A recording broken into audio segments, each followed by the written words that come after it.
necesitamos tener una visión y también necesitamos la sabiduría para alcanzarla. Vamos a empezar entonces con la parte 1, la visión. Y la pregunta es, ¿por qué necesitamos una visión de nuestra meta como cristianos? ¿Cuál es el propósito, la importancia? Bueno, es para entender con claridad en nuestra mente y en nuestro corazón lo que tenemos por delante. Es como un mapa. Cuando entendemos con claridad ese futuro, a eso le llamamos visión. Entonces, en primera instancia es para enfocarnos. En Filipenses 3:14, Pablo dice, prosigo a la meta, al premio del supremo llamamiento de Dios en Cristo Jesús. El apóstol Pablo dijo que él proseguía hacia la meta. Tenía un espíritu ferviente para avanzar y proseguir. Él quería alcanzar un premio. El clamor del corazón del apóstol Pablo era para que pueda ganar a Cristo. ¿Ganar? ¿Cómo se gana uno a Jesús? Bueno, Pablo estaba usando un ejemplo. Él estaba usando la imagen de un atleta que avanza, que persevera, que vence todos sus obstáculos para obtener el premio, que generalmente es una medalla. Pero Pablo no se refería a una medalla recubierta de oro, como las de las Olimpiadas, que por cierto estuve googleándolo y valen como $500 más o menos, porque son medallas de plata recubiertas con 6 gramos de oro. Ese es el valor real de una de esas medallas. Pero no, nuestro premio no es una medalla, nuestro premio es el mismo Jesucristo. Ese es el blanco en el que debemos todos dar. Allí es donde debemos apuntar nuestra vida, como que si fuéramos a disparar una flecha, enfocarnos y disciplinarnos para cumplir ese plan específico de Dios. Porque si no damos en el blanco, en el centro, si no avanzamos hacia esa meta, si nos quedamos cortos y no llegamos al final, si fallamos el blanco en griego, esa es la palabra que se usa para pecado. La palabra pecado en el griego del Nuevo Testamento es amartia, que significa quedarse corto, no dar en el blanco. Cuando un arquero lanza la flecha, si la flecha no se lanza con la fuerza suficiente, con la habilidad suficiente, si no da en el blanco, entonces la flecha ha pecado. Es la misma palabra, el mismo concepto. Así que necesitamos tener una visión para saber hacia dónde debemos apuntar nuestra vida aquí en la tierra, en la era de la iglesia, antes de que Cristo venga o antes de que nos toque presentarnos delante de Él. Necesitamos saber qué tenemos que completar en nuestra vida aquí en la tierra. Y también necesitamos apuntar nuestra vida en la dirección correcta para que cumplamos con los requisitos para ser parte del reinado milenial de Cristo. Y así, en los siglos venideros, podamos calificar para ocupar las posiciones y los llamados para los que Cristo nos quiere preparar. Pero no queremos pecar, no queremos fallar y no dar en el blanco. Tenemos el versículo que ya todos conocemos en Romano 3:23. Por cuanto, y voy a leer la Biblia de las Américas, por cuanto todos pecaron y no alcanzan. La Reina Valera dice, están destituidos. Y una mejor traducción es esta, no alcanzan la gloria de Dios. Todos pecaron y no dieron en el blanco. Flechas que se desviaron porque no tenían la fuerza suficiente ni un propósito en la vida. Todos han pecado. ¿Y qué es lo que dice Romanos que no alcanzamos? La gloria de Dios. Eso es lo que no alcanzamos. Pero, hermanos, si vencemos el pecado, si Dios nos redime completamente, ¿qué vamos a alcanzar? Pues la gloria de Dios. Esa es la meta que Dios nos ha puesto. Cristo en nosotros, alcanzar sus propósitos. Al final de su vida, el apóstol Pablo le escribió a Timoteo y le dijo que había cumplido con el propósito que Dios tenía para él. Leamos 2 de Timoteo 4, del 7 al 8. He peleado la buena batalla, he acabado la carrera, he guardado la fe. Por lo demás me está guardada la corona de justicia, la cual me dará el Señor, juez justo, en aquel día.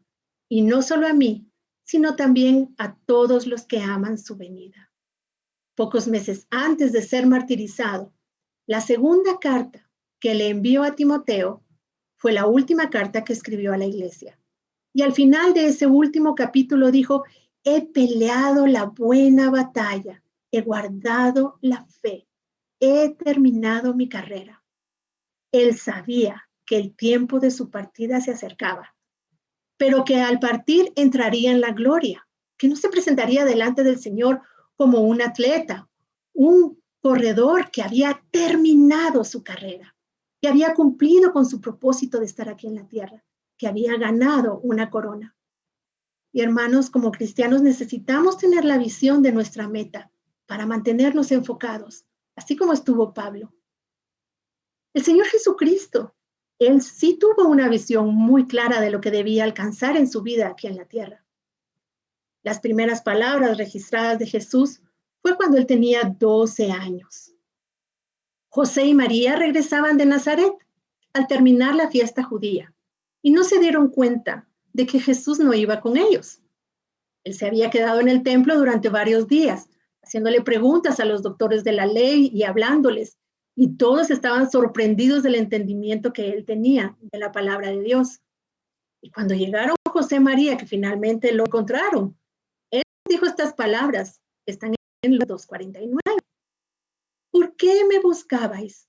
¿No sabías que en los negocios de mi padre me es necesario estar? En el griego dice en los asuntos, las cosas de mi padre. Jesús quería comenzar a hacer las cosas de su padre. Jesús estaba ansioso por comenzar su misión, su ministerio y su propósito. Varios años después, Juan el Bautista confirmó la misión de Jesús cuando dijo, he aquí el Cordero de Dios. Él había venido a la tierra para hacer las cosas de su Padre, la voluntad de su Padre. Y la voluntad de su Padre era que fuera el Cordero de Dios. Era morir en la cruz, quitar el pecado del mundo. Y él sabía que ese era su trabajo. Él tenía clara su visión y eso lo motivó y lo mantuvo enfocado. ¿Cuáles fueron sus últimas palabras en la cruz? Juan lo escribió en su evangelio. Y todos la sabemos. Jesús dijo, consumado es. He terminado. Él sabía que había completado el plan de Dios. Y esa palabra consumado en griego es la palabra teleo. Es la misma palabra que usaba un general cuando regresaba después de haber obtenido la victoria con su ejército y se postraba delante del rey y le decía, consumado es. Había peleado la guerra y había ganado. También se usaba, por ejemplo, si un padre enviaba a su hijo a hacer algo importante para la familia. Cuando el hijo regresaba y le daba el reporte a su padre, le decía, consumado es. En otra ocasión en la que se podía usar también era si dos personas habían firmado un documento, por ejemplo, para comprar algo. Después de haber hecho el último pago de varios pagos, entonces el abogado escribía sobre el documento legal, consumado es. Bueno, Jesús había pagado el precio en su totalidad. Había ganado la batalla. El hijo estaba listo para darle el reporte a su padre en el cielo. Misión cumplida, Padre, consumado es. Y eso fue lo que mantuvo a Jesús enfocado durante su vida aquí en la tierra, hacer la voluntad de su Padre. Y hermanos, solo tenemos 24 horas al día, 7 días a la semana, 365 días al año. Y no tenemos tiempo para hacer todo lo que quisiéramos hacer. Esas largas listas de cosas que nos gustaría aprender, en las que nos encantaría enfocarnos y especializarnos. Pero en resumidas cuentas, la cuestión aquí es que no tenemos tiempo para hacer nuestra voluntad y la voluntad de Dios al mismo tiempo. Necesitamos escoger cuál de las dos vamos a hacer, porque no vamos a poder hacer las dos. Si sabemos nosotros cuál es la voluntad de Dios y nos enfocamos en ella, sí podemos cumplir los propósitos de Dios. Entonces vamos a poder dar en el blanco del supremo llamamiento de Dios y vamos a poder cruzar la meta al final de nuestra vida y presentarnos delante de Él y postrarnos delante de Él y decirle, consumado es. He cumplido los propósitos de Dios. He peleado la buena batalla, he terminado mi carrera y ahora me espera una corona. Así que necesitamos tener esa visión de los propósitos de Dios para nuestra vida. Porque si no tenemos visión, nos extraviamos. Creo que todos conocemos esta cita que está en Proverbios 29:18, donde no hay visión, el pueblo se extravía. Si no hay visión, las personas son indisciplinadas. Si no tenemos una meta de lo que queremos hacer hoy, ¿qué vamos a hacer cuando suene el despertador? Si no tenemos una meta, pues lo vamos a apagar. Nos vamos a voltear y vamos a seguir durmiendo. O si la panza nos comienza a hacer ruiditos, pues eso nos va a motivar a levantarnos, vamos a comer algo, vamos a regresar a la cama y vamos a seguir durmiendo.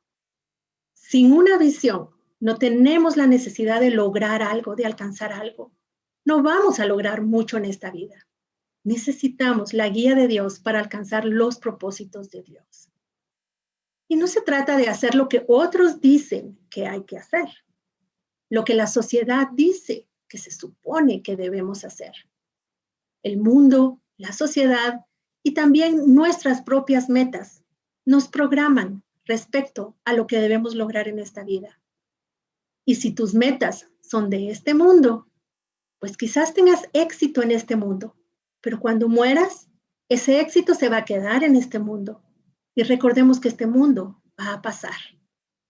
Pero si tenemos una visión que viene de Dios, una visión celestial, vamos a poder enfocar nuestra vida en eso y lograr algo que va a permanecer durante la eternidad. Algo de valor, algo con una recompensa eterna. Los atletas están motivados y entrenan para ganar una carrera, para ir a las Olimpiadas, para ganar una medalla de oro. Leamos qué nos dice Pablo en 1 Corintios 9, del 24 al 25. ¿No sabéis que los que corren en el estadio, todos a la verdad corren, pero solo uno se lleva el premio? Corred de tal manera que lo obtengáis. Todo aquel que lucha, de todo se abstiene. Ellos a la verdad para recibir una corona corruptible, pero nosotros una incorruptible. Debemos correr nuestra carrera de tal manera que ganemos. No sirve ser un atleta haragán. Un atleta perezoso nunca va a ganar. Si no nos enfocamos en el premio, alguien más con un mejor enfoque quizás va a ganar ese premio. El apóstol Pablo sufrió quizás más que cualquier cristiano de este mundo, creo yo. Yo creo que por lo menos más que el 99% de los cristianos de este mundo. En 2 Corintios, Pablo hizo una lista de todas las cosas por las que él sufrió. 5 veces recibió 39 latigazos. En otra ocasión lo apedrearon y lo dieron por muerto. 3 veces lo golpearon con varas, pasó muchos años en prisión. 3 veces estuvo en naufragios. Y en uno de esos naufragios estuvo una noche y un día como náufrago en alta mar, tal vez flotando sobre una tabla. Conspiraron para matarlo, lo robaron muchas veces, pasó hambre, frío y muchas otras cosas más. La verdad, muy duro. Y todo esto por el evangelio, no por otra cosa. Sin embargo, en Romanos 8:18, él dijo, pues tengo por cierto que las aflicciones del tiempo presente no son comparables con la gloria venidera que en nosotros ha de manifestarse. Hermanos, él sí estaba enfocado. Él vio tantos propósitos de Dios para el futuro que estaba listo para avanzar y perseverar, viniera lo que viniera. Estaba listo para perseverar en esta tierra, porque él vio que delante de él había una meta excelente, un premio tan grande que valía la pena. El pastor Holmes cuenta en el libro que en unas Olimpiadas hicieron una encuesta. Le preguntaron a varios de los competidores, mire, si usted pudiera tomarse una droga milagrosa que lo capacitara para ganar una medalla de oro en la disciplina que usted compite, una droga milagrosa que no se puede detectar con un examen y que tampoco es ilegal, pero que el efecto secundario de esa droga lo va a matar en 5 años. ¿Tomaría usted esa droga para ganar la medalla de oro, aunque se muera en 5 años? Y han de creer ustedes que todos los atletas olímpicos dijeron sí. Sí, dijeron que sí. ¿Por qué? Porque habían enfocado su vida entera en obtener esa medalla chapada en oro. Acabamos de leer en Primera de Corintios que los que ganan en las competiciones atléticas o en las Olimpiadas tienen una corona corruptible, que en tiempos de Pablo eran unas ramitas de olivo que se iban a marchitar y se le iban a caer las hojas y las polillas se las iban a comer. Vaya corona. Pero estaban dispuestos a sacrificarse con tal de ganarla. Si le preguntamos a un atleta muy disciplinado, el atleta nos va a decir, no, yo no voy a fiestas, yo no salgo, yo no consumo alcohol ni nada, como una dieta muy balanceada. ¿Por qué? Porque tienen que enfocar cada onza de su energía en desarrollar sus habilidades para rendir el 100% en la competencia atlética. Ahora, nosotros como cristianos, ¿enfocamos nuestro tiempo? ¿Enfocamos nuestra fuerza en orar, en avanzar con Dios, en leer la palabra, en cumplir la ley de Dios? ¿Nos enfocamos porque queremos correr de tal manera que ganemos esa corona? No una corona a la que se le caen las hojas en unos meses, sino una de las coronas que ganan los cristianos por correr su carrera que el Señor tiene guardadas para sus hijos en sus propósitos eternos. Otro ejemplo que Pablo usó fueron los soldados. Ellos son disciplinados y se preparan para ganar batallas. Ese es el propósito último de un soldado, ganar batallas conforme a la visión que ellos tienen, pelear para ganar. Y esto fue lo que le dijo Pablo a Timoteo en 2 de Timoteo 2, del 3 a 4. Tú pues, sufre penalidades como buen soldado de Jesucristo. Ninguno que milita se enreda en los negocios de la vida, a fin de agradar a aquel que lo tomó por soldado. El apóstol Pablo exhortó a Timoteo, uno de sus hijos espirituales, a que sufriera o soportara penalidades o dificultades como buen soldado de Jesucristo. ¿Y qué pasa cuando uno se enlista en el ejército? Pues a uno lo llevan a hacer un entrenamiento básico a un campamento. Y lo primero que pasa es que a las 3 de la mañana te despiertan con la trompeta y uno dice, ay no, pero si todavía es medianoche. No, le dice el sargento, ya es de día y vamos a ir a correr 5 kilómetros. Y te sacan de la cama, te vistes y te vas a correr. Y cuando terminan de correr, el sargento dice, muy bien, ahora vamos a correr otros 7 kilómetros y vuelta a correr. Y lo primero que te enseñan es a soportar dificultades y a enfocarte en obedecer a tu comandante. Aunque te duela, aunque estés cansado, aunque ya no aguantes los pies, te tienes que enfocar cuando comienza tu entrenamiento. Tienes que soportar penalidades y agradar a aquel que te enlistó, a tu comandante, agradarlo y obedecerlo. Y les voy a contar una historia. Resulta que en la Segunda Guerra Mundial, Douglas MacArthur se tuvo que retirar temporalmente de las Filipinas cuando el ejército de Japón comenzó a avanzar en Asia. Al salir de la isla Corregidor, ahí en Filipinas, hace más o menos como unos 80 años, el general MacArthur dijo la famosa frase, me voy, pero volveré. Y esas palabras se convirtieron en la visión de la nación de Filipinas. Los filipinos se enfocaron en esas palabras, los años de sufrimiento que pasaron durante la ocupación japonesa. Muchos murieron, fue un tiempo muy difícil, hubo violaciones, hambre y muchas otras cosas. Pero las personas pasaban papelitos que decían volveré. Y entonces se comenzaron a organizar movimientos guerrilleros en las montañas para atacar al ejército japonés, para debilitarlo y para preparar el escenario para cuando se cumpliera la declaración del general, volveré. Muchos entregaron su vida para alcanzar esa meta y los demás confiaron en que MacArthur era un hombre con la sabiduría y la capacidad de cumplir su promesa de que él regresaría. Bueno, pasaron como 3 años, pero finalmente, en octubre de 1944, MacArthur regresó. Las fuerzas aliadas desembarcaron en Filipinas y MacArthur ayudó a liberar a la nación. Bueno, nosotros estamos esperando a un general mucho más grande e importante que MacArthur, que dijo, volveré. Y mientras vuelve, podemos ser los guerrilleros que van a debilitar el poder del enemigo y podemos reclamar a muchas personas para el reino de Dios. Y cuando el rey vuelva para establecer su reino durante 1000 años sobre la tierra, nos va a dar muchas recompensas.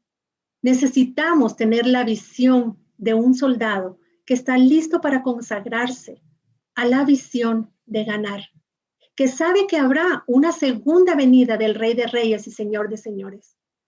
Douglas MacArthur dijo, es fatal entrar en cualquier guerra sin la voluntad de ganarla. Uno no pelea solo por pelear. No pelees a menos que planees ganar. Si no te conviertes en atleta, no te conviertas en atleta a menos que vayas por el premio, que vayas por esa medalla. Necesitamos una visión que nos ayude a enfocarnos en poder alcanzar ese propósito. Y para lograrlo, ¿qué es lo que necesitamos? En primer lugar, necesitamos el espíritu de revelación. El apóstol Pablo oró por los cristianos en Éfeso para que recibieran el espíritu de sabiduría y de revelación. Vamos a leer Efesios 1, del 15 al 18. Por esta causa también yo, habiendo oído de vuestra fe en el Señor Jesús y de vuestro amor para con todos los santos, no ceso de dar gracias a Dios por vosotros, haciendo memoria de vosotros en mis oraciones, para que el Dios de nuestro Señor Jesucristo, el Padre de gloria, os dé espíritu de sabiduría y de revelación en el conocimiento de Él, alumbrando los ojos de vuestro entendimiento, para que sepáis cuál es la esperanza a que Él os ha llamado y cuáles las riquezas de la gloria de su herencia en los santos. Veamos lo que dice aquí, para que los ojos de su corazón o los ojos de su espíritu pudieran ver la esperanza del llamado de Cristo para su pueblo, para que pudieran ver las riquezas de la herencia que los santos van a ganar. Necesitamos que nuestro espíritu esté abierto a esa visión. Y es el espíritu de revelación el que nos lo va a dar. Esta es una de las unciones del Espíritu Santo. Creo que ya lo sabemos. No podemos ver las cosas que Dios ha preparado, a menos que Dios nos las revele por su espíritu. Y vamos a leer 1 Corintios 2, del 9 al 10. Antes bien, como está escrito, cosas que ojo no vio, ni oído oyó, ni han subido en corazón de hombre, son las que Dios ha preparado para los que le aman. Pero Dios nos las reveló a nosotros por su Espíritu, porque el Espíritu todo lo escudriña, aún lo profundo de Dios. El Espíritu Santo escudriña lo profundo de Dios. Él sabe cuál es el plan de Dios para nuestra vida. y es Él el que nos lo puede revelar. Él nos puede mostrar los misterios y los secretos de Dios. Ahora, esto puede suceder en cualquier momento, cuando estamos orando o cuando Él nos da una visión. Otras veces, por medio de un mensaje de la palabra de Dios, con lo que Dios comienza a abrir nuestro entendimiento espiritual. Y vemos un poquito más y después vemos otro poquito más. O quizás lo podemos ver con la letra de una alabanza. El Espíritu de Dios va a ungir la letra de esa alabanza y tal vez nos va a dar más revelación. Nosotros no podemos verlo. Ojo no vio ni oído oyó lo que Dios ha preparado, pero Dios sí nos lo puede revelar por medio de su Espíritu. Esto no lo podemos entender con nuestra mente natural, sino que necesitamos su Espíritu, necesitamos la revelación.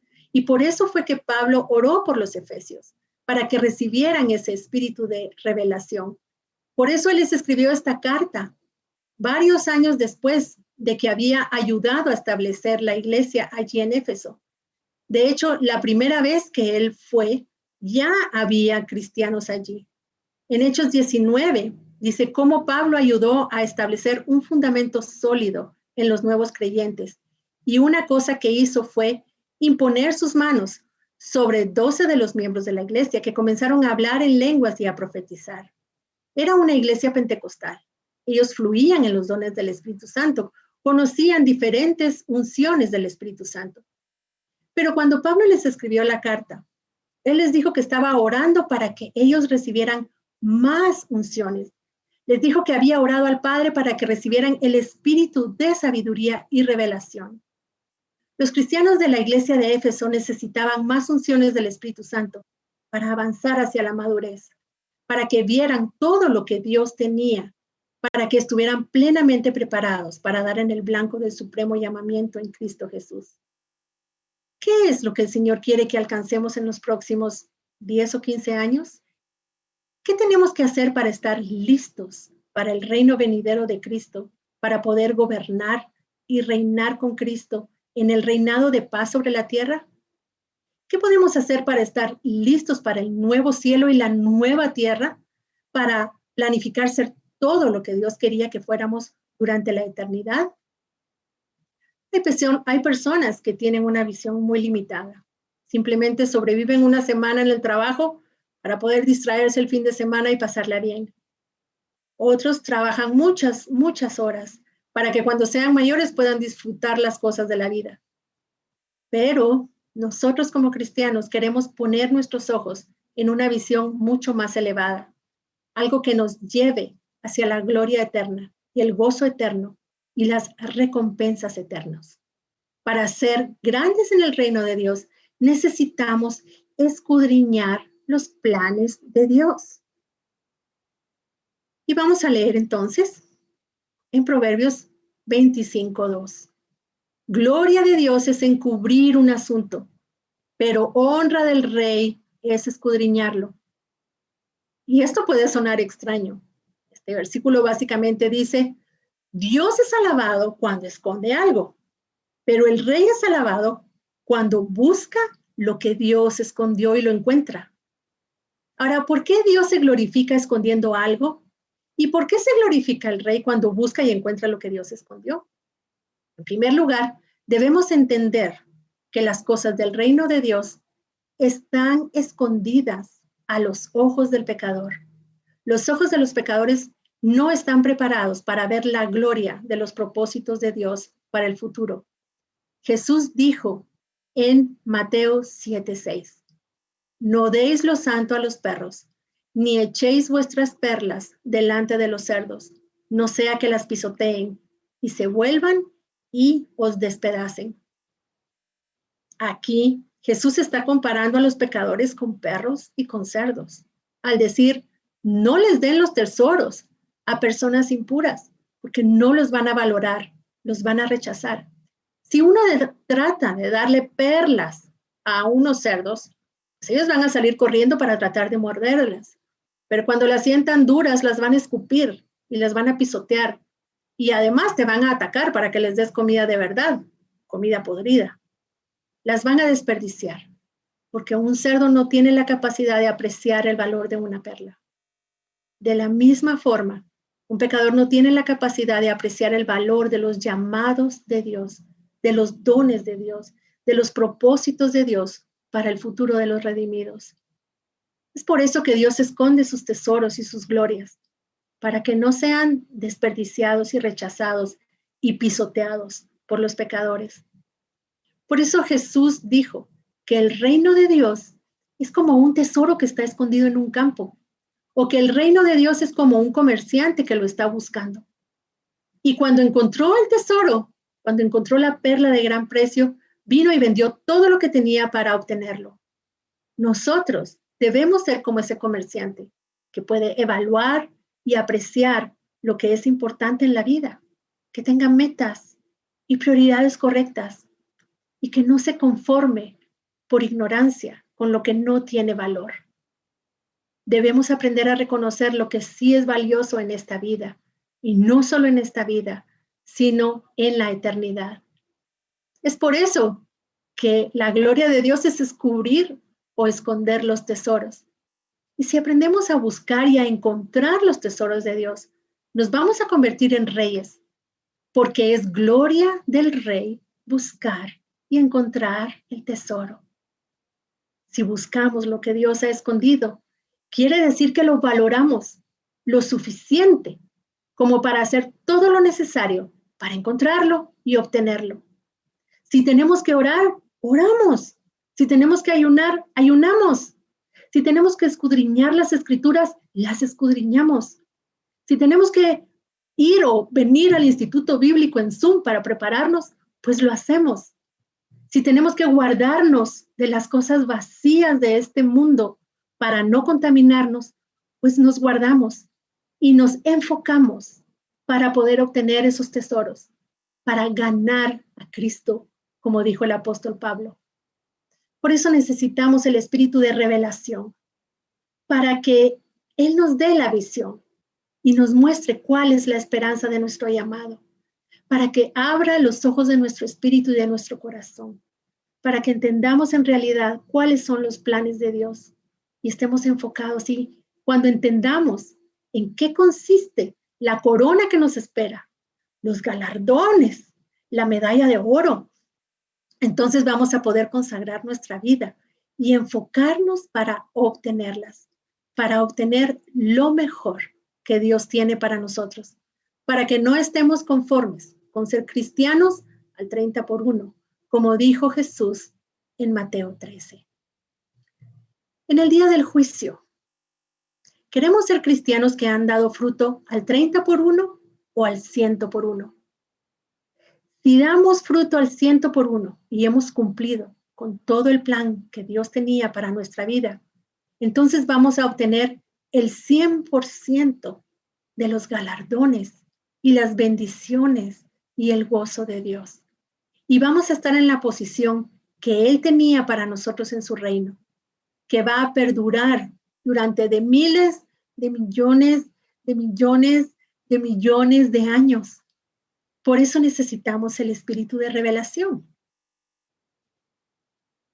Yo recuerdo cuando con mi esposo llegamos a Iglesia Cristiana Jesucristo, nosotros ya habíamos sido cristianos durante muchos años, habíamos estado en una comunidad cristiana de carismáticos católicos durante muchos años.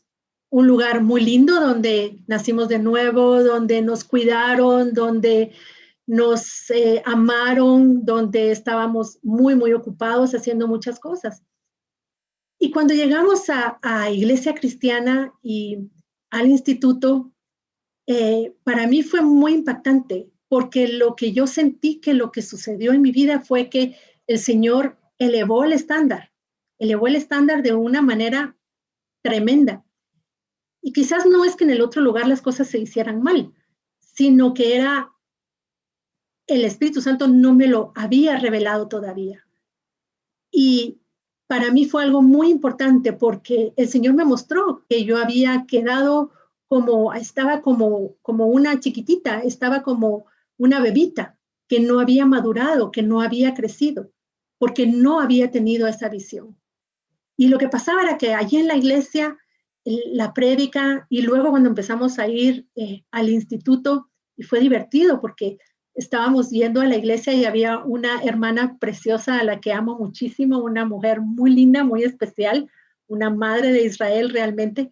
Y ella me decía, Silvita, ven al instituto bíblico. Y yo le decía, ay, sí, gracias, sí voy a ir. No, es que tienes que venir porque la verdad, ahí no se come carne, ahí se come mamut encebollado. Y yo así como que, ¿de qué está hablando? Y pues no íbamos porque era de noche, era todos los días, todas las semanas, era de lunes, martes, miércoles, todas las semanas, y Miguel estaba chiquito.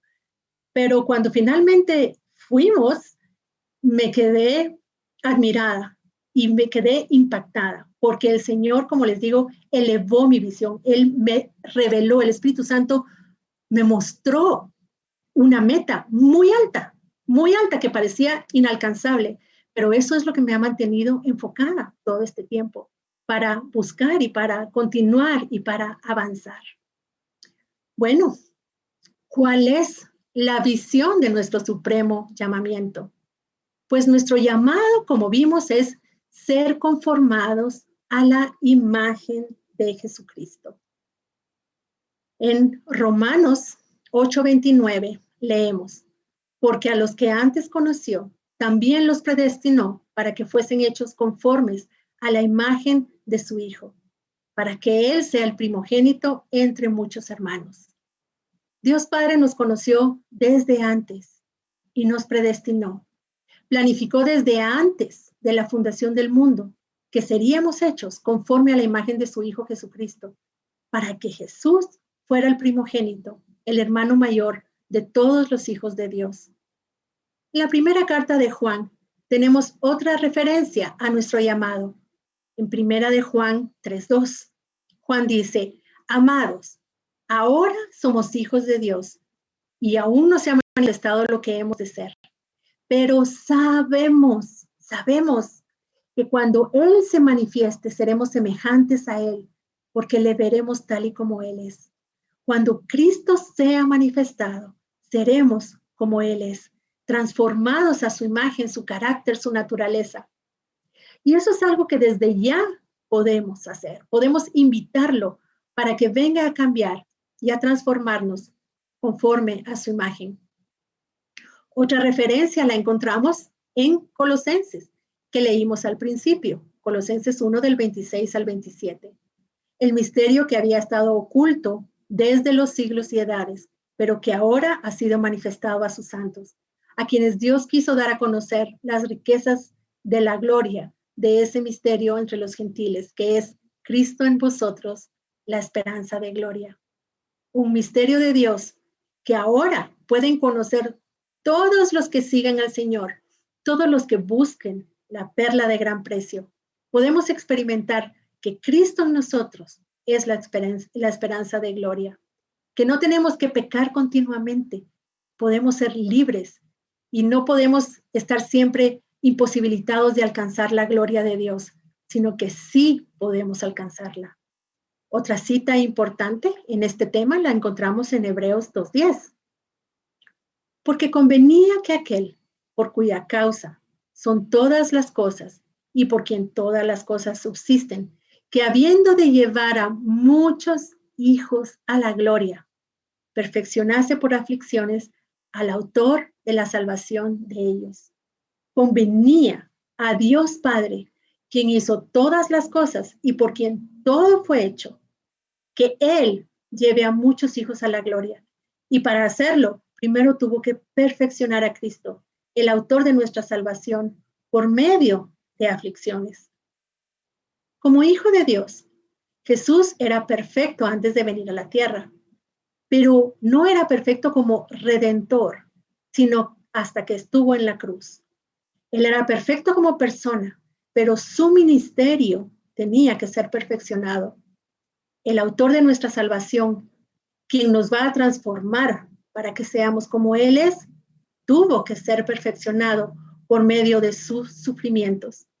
Y fue por medio de esos sufrimientos que Cristo se convirtió en el autor y el consumador de nuestra fe.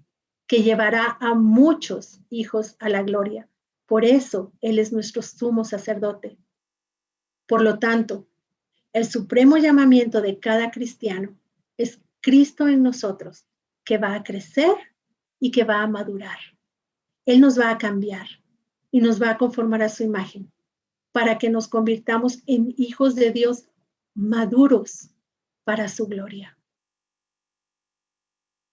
En Juan 17:24 leemos la oración de Jesús. Padre, aquellos que me has dado, quiero que donde yo estoy, también estén ellos conmigo, para que vean mi gloria que me has dado, porque me has amado desde antes de la fundación del mundo. Antes de la creación del mundo, Dios no estaba solo. Él era una Trinidad. Y Dios Padre compartía su amor con su Hijo por medio del Espíritu Santo, en una relación de amor en Dios, entre el Padre y el Hijo, a través del Espíritu, en la cual Dios Padre le dio la gloria al Señor Jesucristo. Pero Jesús quiere que nosotros seamos parte de esa relación celestial, para que conozcamos la gloria que el Padre le dio, no solamente a Jesús su Hijo, sino que también está preparándola para todos sus hijos. Y les quiero leer literalmente el testimonio del pastor Holmes que él cuenta en su libro cuando él era recién convertido y él todavía no tenía esta visión. Y dice así: recuerdo claramente cuando era un joven cristiano y Dios empezaba a abrir mi entendimiento espiritual a la grandeza de ese supremo llamamiento en Dios. Una mañana estaba caminando por un camino rural muy tranquilo, adorando y amando a mi Padre Celestial con todo mi corazón. De repente, vi que había sido llevado al cielo, escondido con Cristo en el seno del Padre. Y allí estaba yo, contemplando la gloria que el Padre le había dado a Cristo antes de la creación del mundo, una gloria que llenaba los cielos. Sin embargo, la atención de Dios Padre revelado en su gloria no estaba centrada en el cielo, sino que estaba mirando hacia abajo. A través de Cristo, Dios estaba mirando más allá de las galaxias y las estrellas, observando nuestro planeta y mirando a una pequeña forma humana que estaba caminando por un camino, adorando a su Padre Celestial. Mientras estaba escondido con Cristo en Dios, escuché la voz de gloria, de la gloria majestuosa, mientras Él estaba mirando hacia abajo a esa forma humana y declarando con la amorosa admiración de un padre: este es mi Hijo amado, en quien tengo complacencia. Y dice el pastor Holmes que la verdad no usó el lenguaje de la Reina Valera a Dios, sino que dijo algo así como: este es mi muchacho, y él es mi deleite, y me llena de gozo, y es mi hijo. Y el pastor Holmes cuenta que él se quedó muy confundido, porque él pensó que estas palabras Dios las había usado para decírselas a Jesús, y estaba consciente que él no era Jesús. Sin embargo, dice que después de un tiempo, su mente empezó a entender la magnitud de lo que Dios le había mostrado en ese momento de revelación, porque lo estaba viendo como un hijo amado. Y él cuenta que eso es lo que lo ha mantenido enfocado hasta hoy.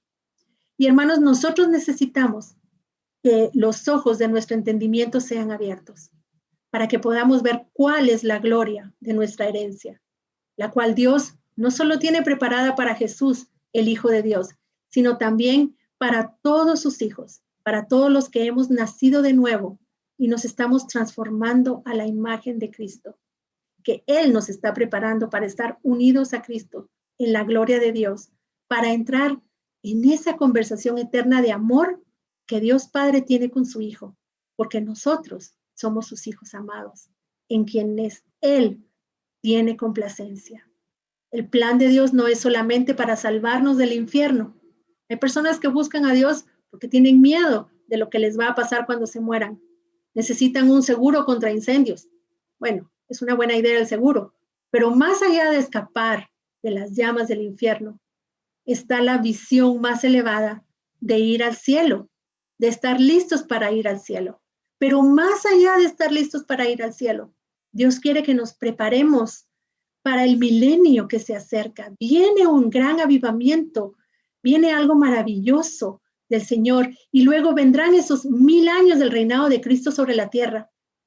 ¿Y cómo calificar para tener una posición allí? Dios tiene muchas cosas para nosotros que ni nos imaginamos.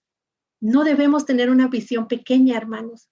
Debemos tener una perspectiva eterna para que con la revelación y con la visión apropiada vivamos una vida ordenada y disciplinada y corramos nuestra carrera para obtener lo mejor que Dios tiene para nuestra vida y para nuestra eternidad.